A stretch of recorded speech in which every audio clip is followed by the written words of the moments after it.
Okay, well, this is informal. Good afternoon, everyone. My name is Tom Crossen, and I'm the CEO of the Technology Opportunity Group, which is a company that I formed back in 2000.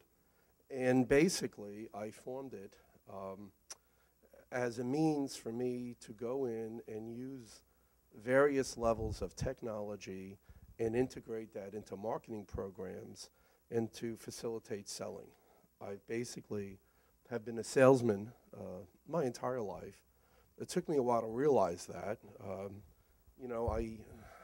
guess growing up here in New York City, I'm the first generation here. My family came from Ireland, and in those days, there was two things. You were either going to be a Jesuit priest or a first grade detective in the police department. And I was a little different. I always was different. I was, as a matter of fact, I was always selling stuff, newspapers, lighters, cigarette lighters, controlled substances, whatever, But, I got by, and I was so excited when Marla and Gary called me because I've been so entrenched in technology that it's nice to come and have a forum such as this to really talk about the most important thing. And that is really identifying needs for our potential clients, either perceived needs or whatever, and providing a product and a solution. So before I tell you about the Technology Opportunity Group, I'd like to tell you a little bit about what I've been up to. Prior to that, I was very, those of us, I assume a lot of folks here are from New York. And one thing I noticed when my kids were in junior high school here in New York, there was a course which I thought was very strange called Home and Careers. And it's a very wise decision by the state of New York, one of the few, that says that they sort of felt that the average person goes through 5 careers in their life. And this was a way to teach people to adapt to that, which, for lack of a better term, it sort of helps us deal with change. And I'll speak a little bit about that. So I spent the first 14 years of my life actually in shipping and tourism. I'm a former vice president of 2 airlines, and I was a tour operator in the Middle East and Africa, and I worked in Lebanon and throughout the Middle East and Africa for about 13 years. And unfortunately, back in the early 80s, which very few people, most of the folks here may remember those days, with Gaddafi and the PLO, terrorism put a rather abrupt end to my career. Being an expert in Nile cruises and African safaris and Mediterranean cruising, I almost got totally wiped out advertising in the New York Times, and nobody was buying tours to go overseas. So I sort of was forced, to make a decision. And I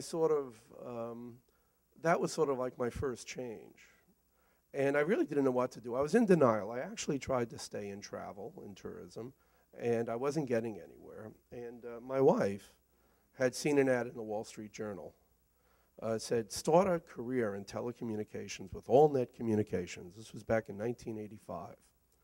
And I really didn't want to go, but I got off in Grand Central, and I live in Westchester, and I went over there to 6th Avenue, and in those days, all of the long-distance carriers tried to line themselves up with the baby bells. In those days, there were 7 of them. As you know now, there's only 2, but whatever. And I went, my appointment was at 3 o'clock for my interview.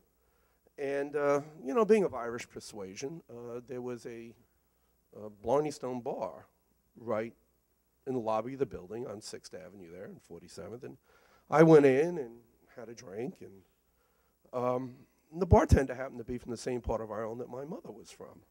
So he got me upstairs, and I literally went to this interview, and you got to understand this. Being in your 30s, it was tough to go through this. And there was, I have to say, I'm going to use this term with endearment, there was a kid there. This kid was about 26 years old, and he was pumped. I mean, he was Tony Robbins reincarnated. And he said to me, he was all excited, and he said, I want to, you got to get involved in this industry, and you got to be a go-getter. He said, what makes you get up every morning and tie your shoe? And I looked down, and I said, I wear loafers. I don't really know, So, and I was really holding on to the chair so I wouldn't fall off because I was also inebriated. So needless to say, I told him that, well, I speak 5 languages. I know all the cruise lines and all the airlines, and I think I can bring in a lot of sales. And I don't even think he heard me, but I went home.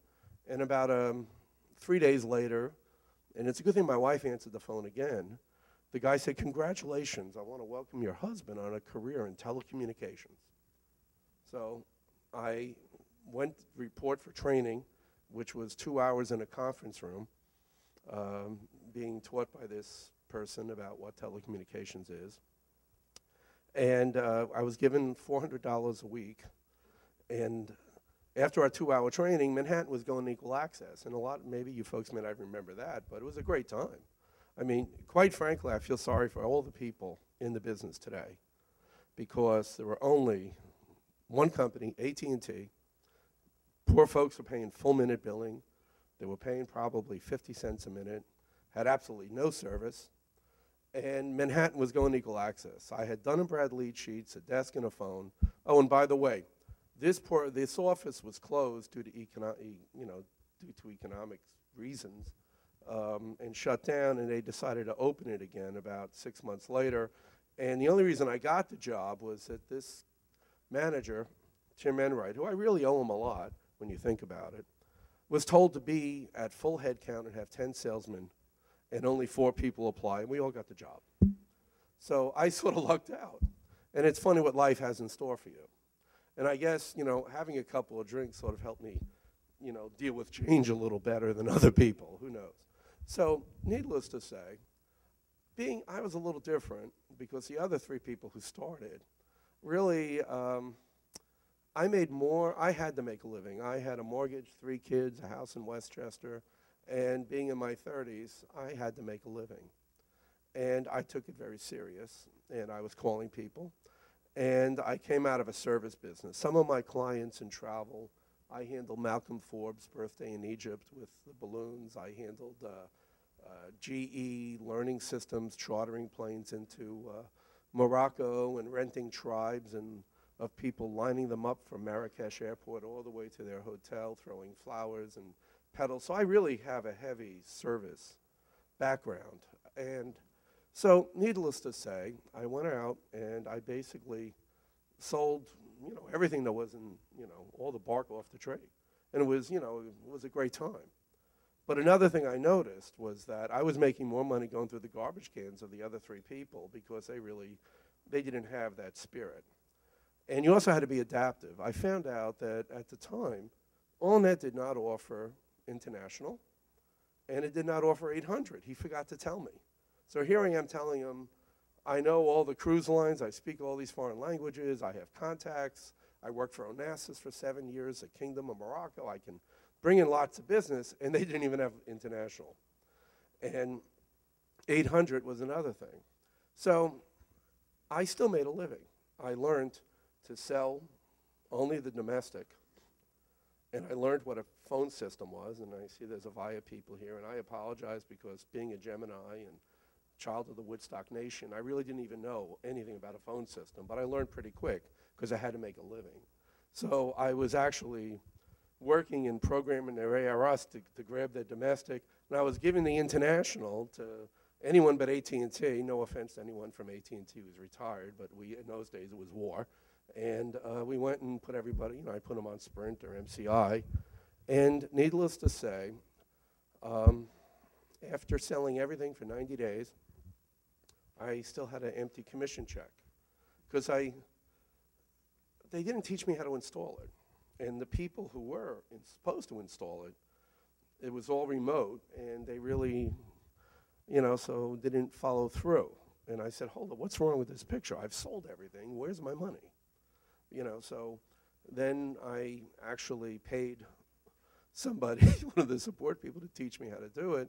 So when I sold something, I sat in the, I'm sure a lot of folks here might have done this, you grabbed the cube and you said, hi, I work with XYZ company and I'm here to change the carrier on my long distance phone. And I started doing my own changes, going in 700 testing in the phone room, and it took me a while, but it was a learning curve. So needless to say, they closed that office. But the president at the time of AllNet said, I never fired a guy who was 300% a plan.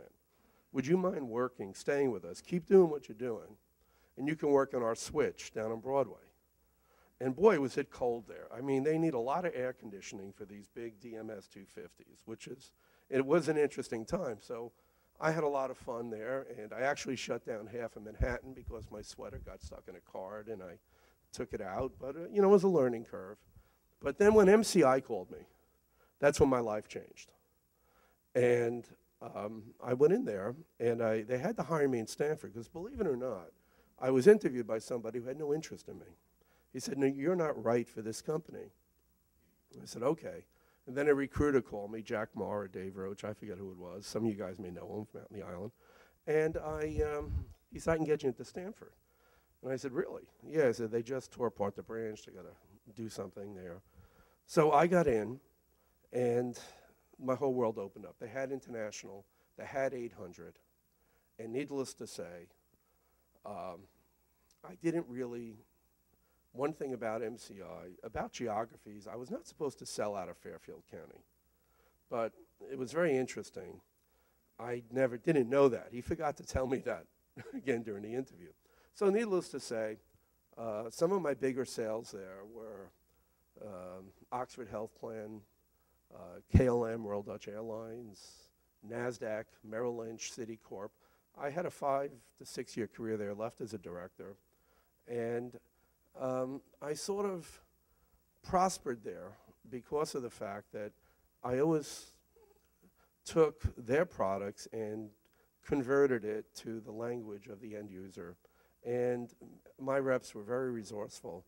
I rose and became major account manager, national account manager. I handled the city of New York, government, education, and medical markets here.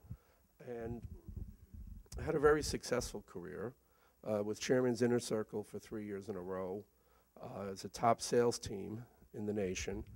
And the funniest thing was when I met the person, I was at a President's Club awards function, and this guy who wouldn't hire me in New York grabbed me and said, what are you doing here?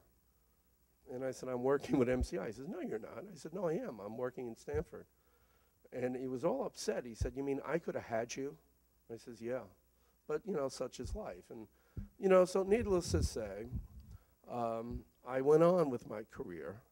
And, but I'm very happy. During the McGowan days, it was a great time. We were the only sales force in the nation to actually be written up in Time magazine. When I was there, the Harvard Business School was doing their second case study on MCI.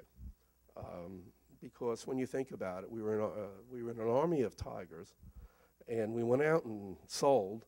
There was times that we sold where they didn't even have they would tell us, well, we'd have a switch in Chicago in about a month, and we'd go out and sign up, Northwestern University and a lot of big clients, and needless to say, the switch didn't come.